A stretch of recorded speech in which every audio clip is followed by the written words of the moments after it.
Welcome back to Youthology on AUK Radio, brought to you by Attentive Social Enterprise every other Wednesday from 6 p.m. to 7 p.m. We are your hosts, Manur and Sarah. And today we're joined by a very special guest, Montel, Managing Director from Attentive Social Enterprise.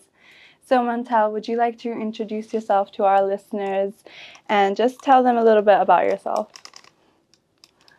Good evening, ladies. As you've already highlighted, my name is Montel Newville, Managing Director of Attentive Social Enterprise.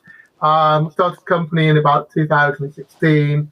So I've been doing it for just over 9 years now, do a number of other roles, which I'll talk about later on. Amazing. So for anyone who doesn't know what Attentive Social Enterprise is, could you tell us a little bit about what you do and what the organization does? Absolutely, Manu. So our ethos is to engage, educate, and empower. And for us, it's not just a phrase, it's a mission statement and it's a delivery plan. So when we say engage, we mainly focus upon engaging with people who's not usually at the table. So for many years, I've been in many leadership conferences and meetings, and I've noticed something really odd. They very rarely had people who were affected by our decisions involved in making those decisions. The people who were excluded are quite often young people, mainly people in the teenage years or in their 20s, especially university students, never at the table, often a lack of females, and often a lack of people from diverse communities. So engaging is part of the solution to a problem. I hear so often people say to me, Montel, but we don't know how to reach these people. And for me, there are ways to reach, and I'm sure you would agree with me. Our next mission is to educate. We educate by doing. We teach people to teach people. We involve people within that learning process. And then we empower. We empower people to make a change. And when we talk about empowerment, we talk about having real influence over your community. Just a number of ways that we empower. One way is through a community scrutiny panel, whereby we oversee what the police do, and we give them feedback. And that could be good, or it could be that they've done something that we don't quite like. Another way is to encourage people to do something that you two are very good at, write articles. And we write more articles than probably the empower through that way. And the third way that we empower is by providing the opportunity for people to become terrific hosts like you. That's just 3 examples. Thank you. That was a really nice introduction to Attentive. So next question, Montel. What does being Attentive Managing Director involve? Okay, the best way to consider what a managing director is think about a managing director as the captain of the ship. Now, the captain of the ship is really important because without the captain, you don't know what direction you're going in. Yeah. So my main role is to steer the overall direction of where Attentive goes. So as a managing director, one of the things which I do is I ensure that we have the right projects for the company to be involved in, and that my team are supported to deliver and lead and manage on those projects. I also take lead in overseeing what workshops we go to and what events we will support, because we're not a very big organization, so we can't take everything. We have to be selective. Definitely. So Attentive works closely with a lot of young people in schools and colleges, like, for example, the workshops you mentioned. Why is this something that is really important for us to do? Again, a key part of our ethos is to encourage people to give back to their community. One of the things that we find, as well as learning, they're open to have personal development and they're open to opportunities. So we focus a lot on opportunities that they wouldn't normally get through education. And we treat people in a way that's slightly different to what they're normally treated like, because we encourage people to take responsibility. And that ties into my first answer. There are a lot of people who are in decision making exclude young people, and they say, and I'm sure you would agree with me, you've heard it a few times, oh, you're the future, so we will consult with you in the future. But actually, for me, you are important. You're important now because you have issues around health and well-being and safety. And again, you're going to be the leaders that we have to train today to take command and leadership roles tomorrow. There's lots of leaders which I've worked with who said to me they were taught when they were at college that they knew now. Yeah, Attentive really does support so many youth, including me. I've got so many opportunities. Yeah, both of us. Yes. I'm sure the whole team would agree that Attentive is a great opportunity for young people. Yeah, really get put out there, which is fun. Montel, can you share one project or achievement at Attentive that you're most proud of? Okay, something which I'm most proud of. I was just talking to a colleague now who is now an associate. Her name is Ari, and when she came in at the same age as you, and she joined when she was 16, and like you, she was at sixth form college, and she was really nervous when she joined. She's very opinionated, and not a lot of people listened because she was very opinionated. I listened because she was opinionated, and I like that in people. So I don't care if they are opinionated or really quiet. To me, both of them work for me. Cut a long story short, she joined, and as you know, because you guys have been project managers, so people learn to lead at a young age, and she learned to lead her project at the age. And proudest moment that she always run, I think she's 23 or 24 at university. She's an expert in AI. She was at the age of 7 the Young Person of the Year award. That is one example. Another example is a young lady called Manor, fantastic young lady. Another young lady is called Shara, another fantastic achievement. And we've got so many fantastic achievements. Oh, thank you, Montel. That's so nice to hear. It definitely must be a really proud moment to see someone you've helped develop in that way. So that's great to hear. So going back to workshops, how do you decide what kinds of workshops or programs to create for the community?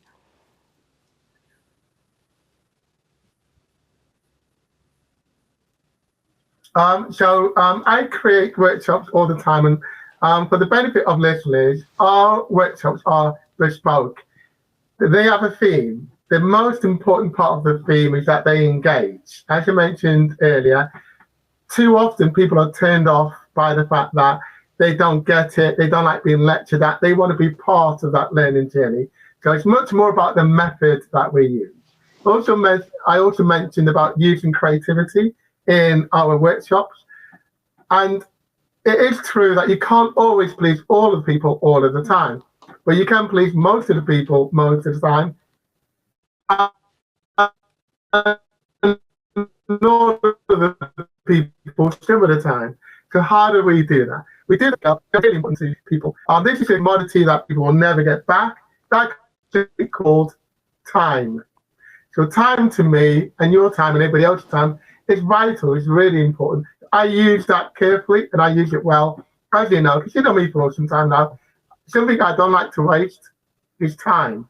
So I ensure that all of the time within a workshop is productive for everyone.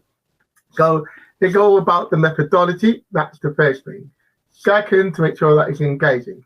And the third is that we adapt to different people who could take part in a workshop.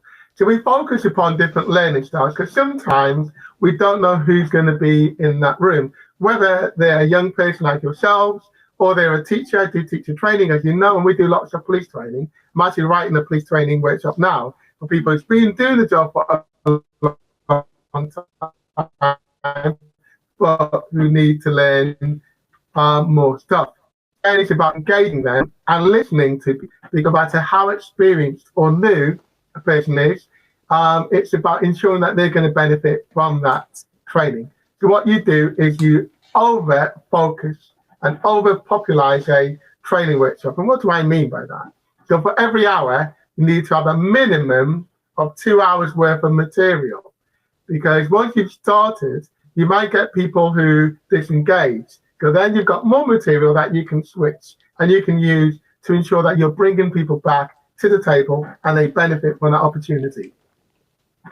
Definitely. It's so refreshing to have a workshop that's engaging rather than just a simple simple presentation so that you can get involved. Yeah, I agree. I do a lot of workshops, but like behind the scenes, I've helped make presentations and I've also helped like host them and I really enjoy them. Yeah. Okay, so Montel, you do a lot of work and attend at the Attentive team on workshops and all of this kind of interesting stuff. Why do you enjoy working with schools and young people and teaching them this important content?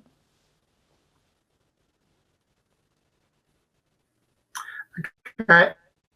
So actually, I enjoy working with the wider community, and as you said, I do a lot of work with schools and colleges, and it's very interesting. When I started working with young people, I started in actual colleges, and then when I started in colleges, the first college I actually worked in was Luton Sixth Form, and then I went from there to other colleges. So we also know that you take on a lot of leadership positions outside of Attentive, including in education and policing. What would you say your different roles have in common, and to you, what connects all of them? Okay, so what those roles are for people who aren't aware is, as you know, first of all, is managing director. That is one role. My next role is a police ethics advisor. And when I normally tell people that, who's not in Attentive, because Attentive know, but everybody else says, you are a what? So what that is because there's only very few in the country. It's about 15, 20 of us in the country. Wow. That's less than what can fit in one classroom. So it's a very specialist role. And what an ethics advisor is a person who writes policing policy. So for example, violence against women and girls, what does it mean and how should it be addressed, or discrimination towards any protected characteristic. So that is one. And then another one is the vice chair of Step Forward Luton, and that is about encouraging pride within Luton as a town. Another role which I have is chair of a school academy trust. The school academy itself has got 10 schools within the trust. I currently have 3. I will have 4 of those schools. And then the other question that you asked me was, what do they have in common? They're all people focused. They're all about engaging, all supporting, and they all work with advice and guidance. Amazing. A lot of great work. One other thing that I would say they got in common. Thank you. Just one more thing I think that they got in common, which I think you guys know as being part of my team, is I'm a mentor, and I mentor people from 16 years old to 68 years of age. Wow. So that's quite a wide mentoring spectrum. So the sort of people I mentor is a 16-year-old first year in a college, to a superintendent, to a deputy head teacher. Wow, it's a lot of different people. Yeah. So Montel, you've worked closely with the police and the chair, and you chair the JPS panel. Can you explain what that work involves?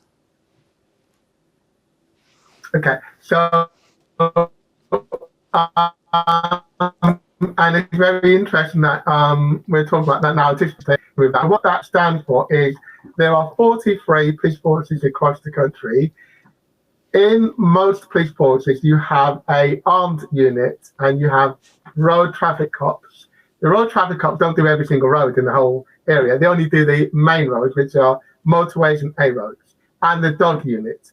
In our county, so that's Bedfordshire, Hertfordshire and Cambridgeshire, they've combined a unit, and that unit is called the Joint Protective Services Unit. So it's classed as an elite police division. of the armed officers who drive around and use guns when guns are appropriate and they are needed. They obviously police and also, as you mentioned, the road traffic police. So what the scrutiny panel does is when I was doing the county officers, what the county officers are is you probably see police cars with the blue flashing lights that goes off when they're going around all around. Okay, are called response police officers. And the call responses, they're responding to 909 calls, and they're the biggest unit. The next biggest unit is what's called neighborhood officers. They're the ones you'll see walk around the shops and saying hello to people, maybe around like your local neighborhoods. That's the next biggest unit. Lots of other units inside the actual force themselves. They're all like the county officers. The JPS unit, which we oversee, monitors the free units to ensure that when they're using their powers, they're using their powers fairly compared to everybody that they come across. Amazing. So a lot of the wider community, including the Attentive team, have gotten involved with the JPS panel. So why do you think it's important to have community voices represented in discussions with the police?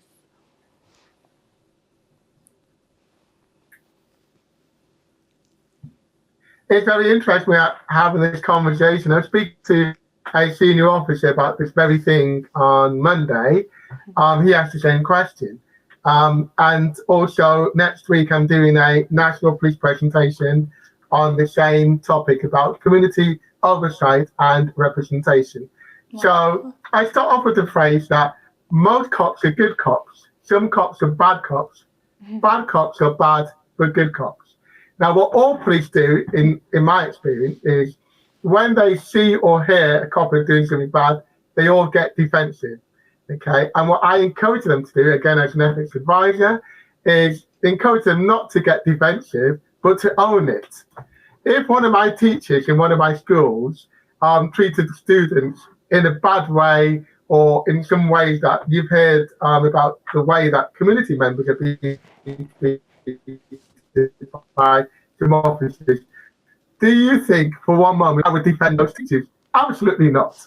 Okay, I encourage coppers to do is to be the first people to call them out.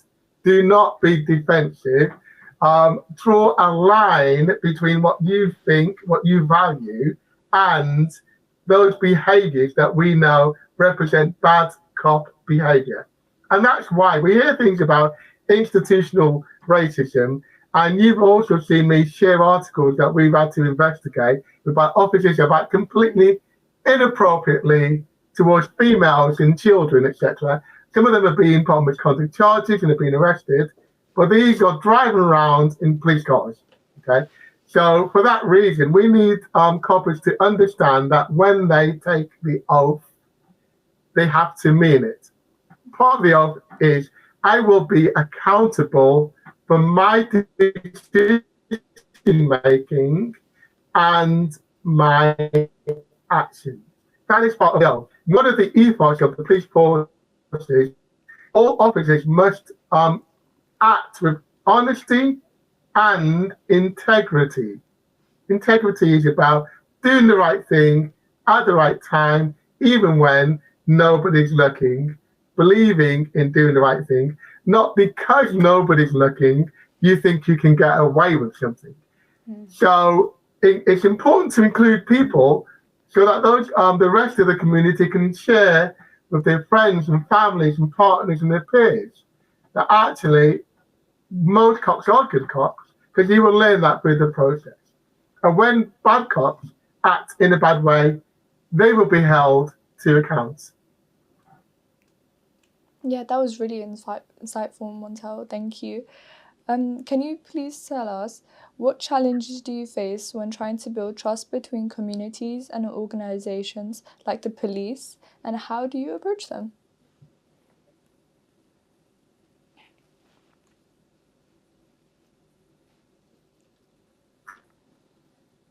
Good question. Thank you for that. So what challenges is say this to all the time. Actually, it's you that matters. Okay. Looking across some of the worst people that we're likely to meet. This is why people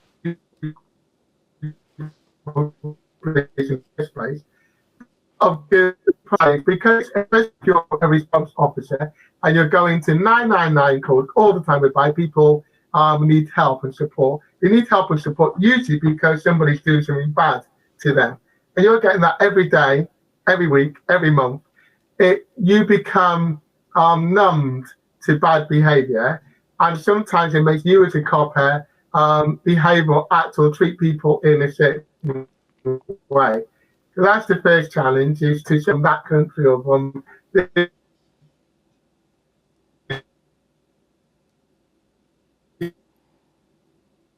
ethnicity is bad and will do bad. As an officer is to act with. In addition, another challenge is to encourage members of the police forces to understand that actually it's not only about what they do, think about what they permit.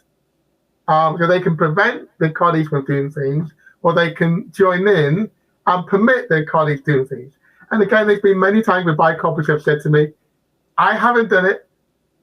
And I said, yeah, but you've permitted it. You've allowed it to happen. You were in that car, or you grabbed that person's arm when they were being abused. So you allowed it to happen. So it's about encouraging people to take responsibility and to recognize that every person who they come across is an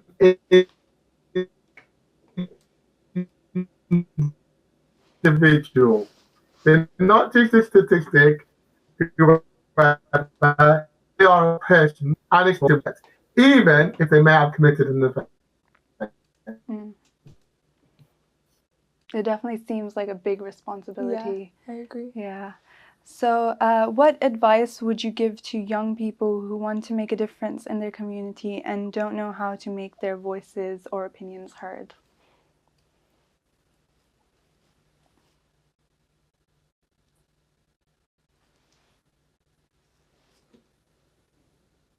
So we come across young people all the time in colleges, and the vast majority are insular looking. They just think about the immediate moment to them, how old they are, whether they're 14 or 16 or 18 or 20 or whatever. So they think about their particular moment. One thing which I currently encourage people to think a remit, help other people enjoy their experience no matter how they are and how young they are.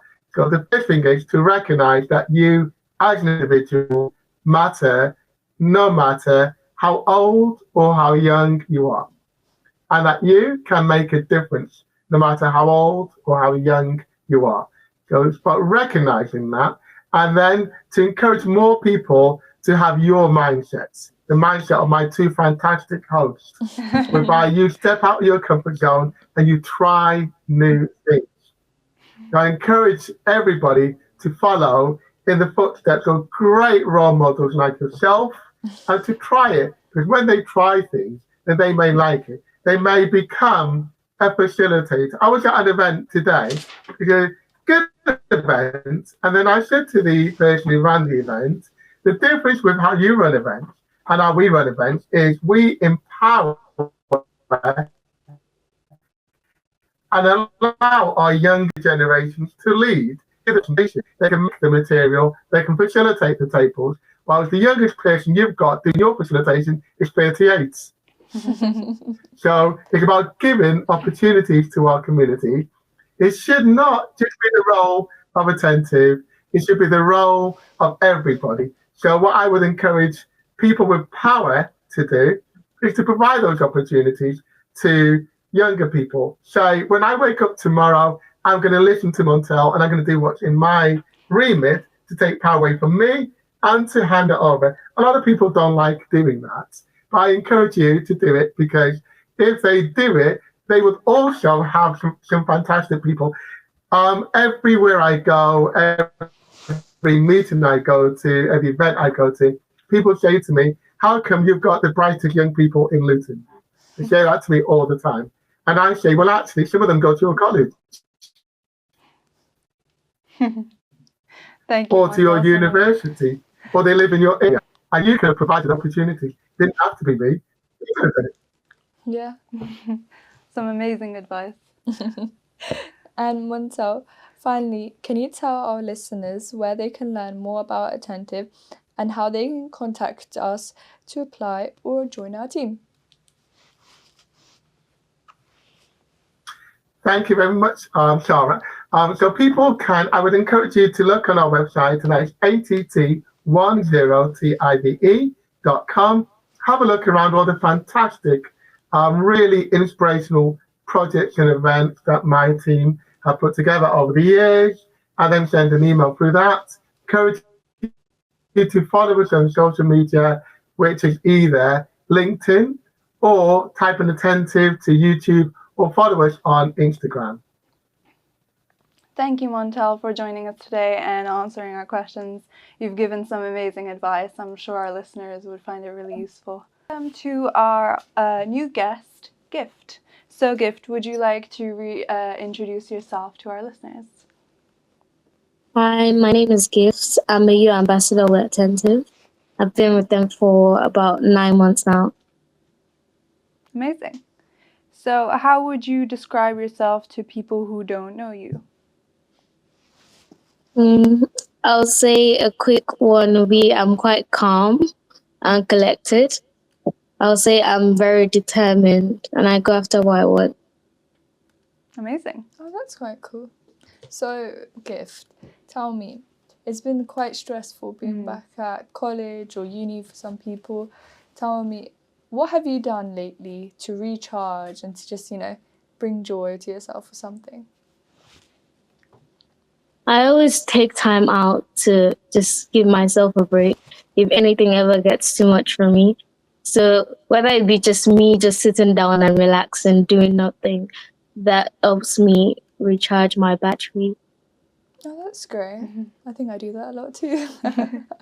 So, Gift, you've been with Attentive for a little bit now. When you think back to your early days of when you joined Attentive, what do you remember the most? I remember that I was quite excited to try out different things. So I remember it was Jeremiah and Ruth that spoke to me, and they said quite a lot of things that you guys do Attentive. So I was really excited to get in and try new things. But also, I remember it being hard balancing it out at first because I was completing my Duke of Edinburgh award. I was doing exams around that time as well. I don't know why I joined when it was close to exams, but that's when I decided to join. And it was quite hard balancing it at first, but I adjusted as time went on. Oh, that's great. Can you tell us what expectations did you have when you joined Attentive? So, what did you think you're going to learn, or if you're going to accomplish anything? And how do those expectations compare to now? I'll say I had very little expectations. I just wanted work experience and also ahead of the different skills that you would get at Attentive. And I thought, why not? I don't know why in my second year I was like, yeah, I'll just do this for the plot. And that was one of the things I did. That was one of the things I did. And so it wasn't really much. I just wanted work experience and to try out something new. And I would say it has beat my expectation. I knew I was going to learn skills, but I didn't think it would be this much. I've tried out so many different things I wouldn't try if I wasn't attentive. I've come out of my comfort zone so much. I've done so many things I wouldn't do if I wasn't attentive. So I think my expectations were exceeded. Definitely. I think feel we both agree. Oh, yeah, I was going to say. Jinx. Yeah.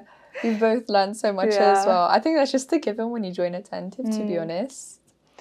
So, what are some of the biggest ways you feel you've grown personally, professionally, or even emotionally since you've joined the team?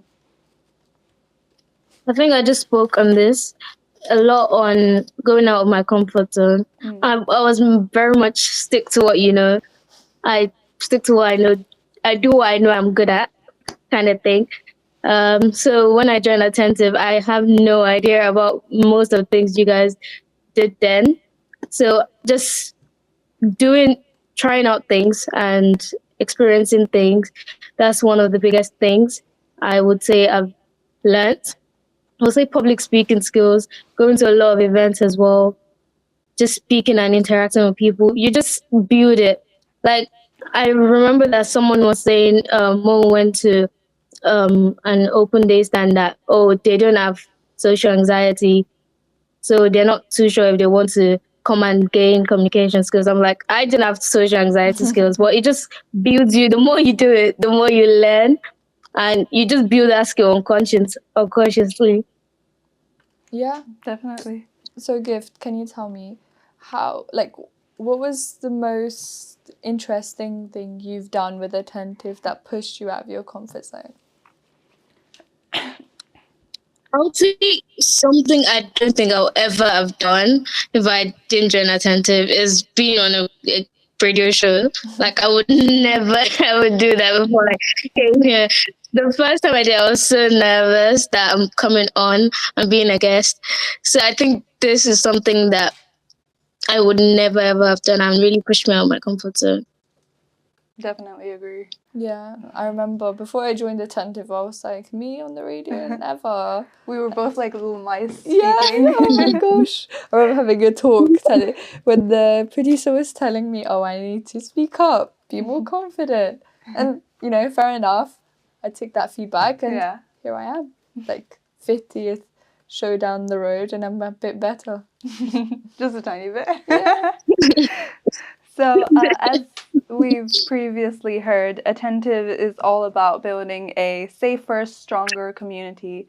So, how do you think your role as a youth ambassador fits into that mission and contributes to it?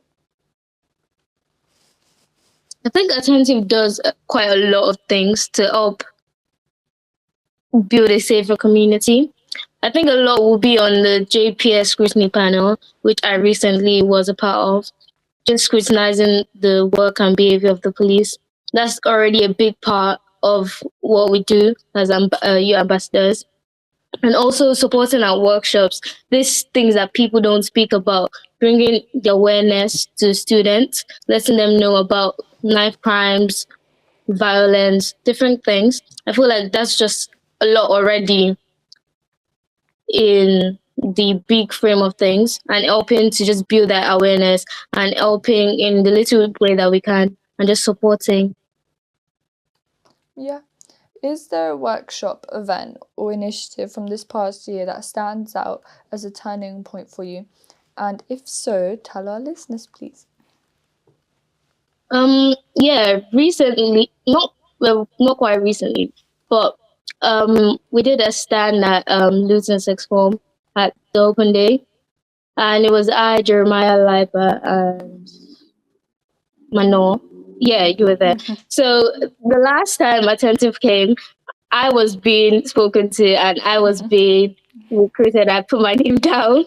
And then the next time Attentive came there, I was supporting at that event. So it's just like a really great turning point for me. I was like, wow, like it's been so long already. Like I didn't think back that long have I been in Attentive before then. But when I went to the event, I was like, oh God, I can remember me putting my name down for this and speaking to Montel, speaking to Jeremiah, speaking to Ruth. And now I'm here helping, supporting, and just help me like reflect on my journey so far with Attentive. Amazing. Yeah. That's some great progression. It was definitely a great workshop. It's always enjoyable. So, with that particular workshop, what did it teach you and why was it impactful for you? I think it just taught me that I need to keep doing things to improve myself because I'm like, I've come so far from the last time I signed up for this. Like, I didn't think too deeply to sign in up for it. I just thought, oh, this would be a nice experience to learn, and I just went for it. And I'm just like, I need to keep doing things that would improve myself, that would look back on and be like, wow, I've come so far from this point. Yeah, Definitely. it's a gift. Have your goals or the future that you imagine changed since you've been with Attentive? I'll say change in in a way that, I've added onto it, kind of thing. One of them being that I want to ensure that I keep like being a positive impact wherever I go. Yeah, I feel like that's really important, isn't it? Yeah, definitely. So, what are you currently working towards now, either personally or academically, for your community? Academically, I am currently on a gap year. Hopefully, I'll go to uni and study midwifery. That's what I want to do. Or child nursing. I'm still in the middle of the both of them, so I'll figure that out later, hopefully. And I also want to volunteer for the NHS. But right now, I'm just on a gap year and still being attentive. And hopefully, I get a job soon to help me save money for uni. Yes. Yeah. Yeah, that's all I'm doing now. So, what was it? What are you currently working towards now, personally, academically, or in your community? I think Mano just asked me that question. Oh, sorry. Oops, I kind of blanked out. Okay. Sorry. She's just really interested in that part. Yeah, you can tell. Okay. Gifts. So, how has being a youth ambassador influenced the way you see leadership? I think before I joined Attentive, I wasn't really of a mindset that I could lead things. I was just really chill, really laid back. Like I would get involved in something, but I wouldn't be like, I want to lead it. But I think my mindset has definitely changed since I joined Attentive. Just feels like something more, I could do this. And with the amount of skills I've built in Attentive, I feel like I would I would think more to put myself up for a leadership position. Because I feel like I'm more confident in my skills that I could do this now. Amazing. So, what's one piece of feedback or advice that you've received that you feel like has really stuck with you, and why that you'll never forget it? I think one great advice I remember was from Anthony when he was still my mentor. He was telling me that, I was doing great currently, that I shouldn't push myself too much.